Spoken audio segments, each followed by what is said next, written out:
Express yourself. The labor movement is not dead. It's just hanging out in a college dorm room. I should know, I spend a lot of time there. I'm an organizer, and like everyone else in AFSCME, I do a lot of house calls. But the doors that I knock on are in the dorms and at the student housing at Ohio University. But let me take you back a bit to my freshman year. It's 2005. I just arrived on campus thinking I'm going to change the world. I'm protesting against the Iraq War, going to rallies, participating in my student government. But when top administrators decided to give themselves a big fat pay raise while laying off custodial staff, I knew something was wrong and that we had to do something about it. Income inequality is one of those things that can be really hard to define, but we all know it when we see it. And this was a clear-cut case of folks at the top looking out for themselves while folks at the bottom took a hit. AFSCME was on campus and represented classified staff, and they help us to channel our outrage into something real. We worked with experienced organizers to coordinate direct actions, but we didn't stop there. We knew at the end of the day, the only path forward was through organizing. We saw workers gaining a voice on the job, and we wanted in on the action.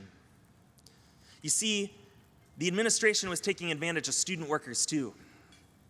Students have jobs all across campus. They're everything from the barista serving your morning latte to the resident assistants who are making sure that the dorms are a healthy place to live.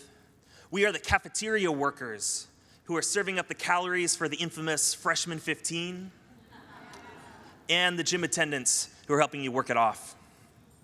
It's crazy to think that the teaching assistants who have a say in our final grade have no say in their pay or their working conditions. Students are the backbone of this system, and we were being treated like free, disposable labor. In fact, it was worse than free, disposable labor. For every student worker that they brought on, sometimes for $2.50 an hour, there were good, full-time jobs that were disappearing in a community that desperately needed them. It doesn't take much for a student worker making minimum wage to understand that they deserve to be paid fairly for their work and that they should have a say and a voice in setting their working conditions. Students jumped at the opportunity to form a union. This campaign turned apolitical students into community organizers, staunch Republicans into union activists. This movement gave young, debt-saddled young people the hope that they could have a say in their own future.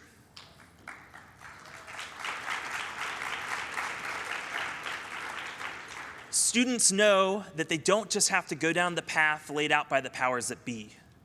In college, everyone's thinking about the future and what kind of world we want to live in. And if we're serious about building a labor movement that thrives in the future, then we need to get on campus now and start making these connections. Young people want a union, and they're willing to fight for it. AFSCME, we owe it to them to be there, to invest in their success, and to support their vision. Thank you very much.